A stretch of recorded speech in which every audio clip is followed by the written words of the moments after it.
අවසරයි ගරු ස්වාමීන් වහන්සේ මට බෝධි පූජාවේ ගුණාගුණ කියන දෙක සඳහන් කරලා දෙන්න. අපි අපලපද්දයක් වුණා පන්සලට කියලා බෝධි පූජාවල් පවත්වනවා. එහි ඇති ප්‍රතිඵලය කුමක්ද කියලා මට කෙටියෙන් විස්තර කර දෙන්න ඉල්ලා සිටිනවා. මිනිස්සු විවිධ ආගමික චාරිත්‍ර වාරිත්‍ර පවත්වන්නේ හිත හයිය නැති නිසා. මම ප්‍රශ්නයක් අහන්නම්. දැන් ඔය සිද්ධාර්ථ ගෞතම බෝසතාණන් වහන්සේ ඔය බෝධිය යටට ගිහිල්ලා ඉල්ලුවද තිවිච්චේව එපා කිව්වද? මට උත්තරයක් දෙන්න. ඒ කියන්නේ තමුන්ට තිවිච්ච ඔක්කොම දේවල් වලින් නිදහස් වුණාද මොන හරි නැති දේවල් ටිකක් යාඥා කරලා ඉල්ලුවද? මං අහන්නේවට උත්තර දෙන්න. ඕගොල්ලෝගේ මතයට විරුද්ධ වෙනකොට මං කියන කාර්යය. උන්වහන්සේ තිවිච්ච ඔක්කොම එතනදී තියලා ආවා. නිදහස් වුණා.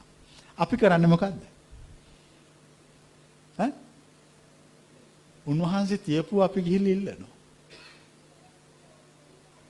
හැමතිස්සෙම මිනිස්සු බලාපොරොත්තු වෙන්නේ ආගමික දේවල් කරලා එක එක දේවල් ලබා ගන්න. එහෙම ලැබෙන්නේ නැහැ. මම කියන්නේ බහුම් වේ සරණං යන්ති පබ්බතානි වනානිච ආරාම රුක්ඛ චේතියානි මනුස්සා බයතජ්ජිතා. මිනිස්සු බය ධම්මපදයේ තියෙන මිනිස්සු බය වුණාම ගස්ගල් චෛත්‍ය බෝධි මේව සරණ යනවලු.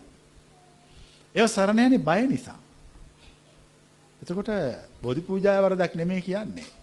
අපි ඒක යොදාගෙන තියෙන විදිය වැරදි. ඒක අපි හිතනවා ඒක කළාම එහෙම වෙන්නේ නැහැ. එහෙම වෙන්නේ නැහැ. දැන් මම දැක්ක අර පහුගිය දවසක ඇමරිකන් ජනාධිපති තියෙනකොට ඩොනල්ඩ් ට්‍රම්ප් දිනේවා කියලා මෙහෙ බෝධි පූජා තිබ්බා.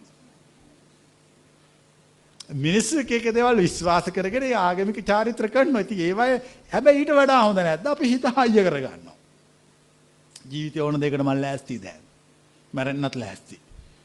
මං හිතන්නේ ඒක තමයි නියම පූජාව. ඒ හිත හයිය කරගන්න දන්නේ නැති නිසා බෝධි පූජා තියෙනවා. අනික මේ බෝධි පූජාව කියන එක මේ මෑත කාලේ හැදිච්ච එකක් මිසක් ආදි කාලේ ඉඳලා තිබිච්ච එකක් නෙවෙයි. ඒක මේ අවුරුදු 50ක් 60ක් ඇතුළත ඉතිහාසයේ සංවර්ධනය වෙච්ච එකක්. බෝධි කියන වචනේ තේරුම බෝධි උච්චති චතුස්සු මග්ගේ ඥානං. බෝධි කියන්නේ සතර මාර්ග ඥානය. කියන්නේ නිවන.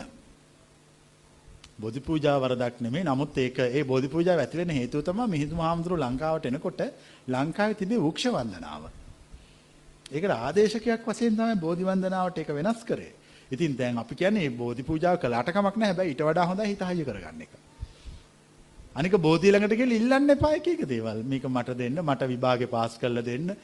එහෙම හම්බ වෙන්නේ නැහැ. අනික බුදුහාමුදුරුවෝ බෝධිය ළඟට ගිහිලා ඔක්කොම තිවිච්ච වෙන්නේ නිදහස් වුණා.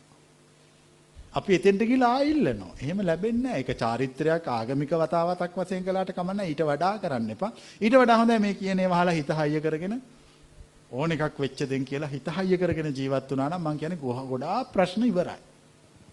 ගොඩක් ප්‍රශ්න ඉවරයි. ප්‍රශ්න ගොඩක් හැමෝටම තියෙන්නේ. ඒගොල්ලෝ හිත හයිය නැහැ ඒගොල්ලන්ගේ. ප්‍රශ්න වලට මුහුණ දෙන විදිය දන්නේ නැහැ. ජීවත් වෙන විදිය දන්නේ නැහැ. ඒ ජීවත් වෙන විදිය කියලා ඒගොල්ලෝ ඉගෙනගෙන තියෙන්නේ එක එක ආගම් වල තියෙන දේවල් කරලා බලනවා. මං කියන්නේ එහෙම නෙමෙයි. හිත හයිය කරගන්න. ජීවිතයට මුහුණ දෙන්න. කිසි දෙයකට උනට වඩා බැඳෙන්න හිර වෙන්න එපා. නිදහසේ ඉන්න. තමාගේ අතුලාන්තයේ විශ්වාස කරන්න. එයි අපිට විශ්වාස කරන්න බැරි අපේ ඇතුළ. ඒ විශ්වාස කළාම ඔබට සියල්ල ලැබෙනවා. අපි දන්න ධර්මයක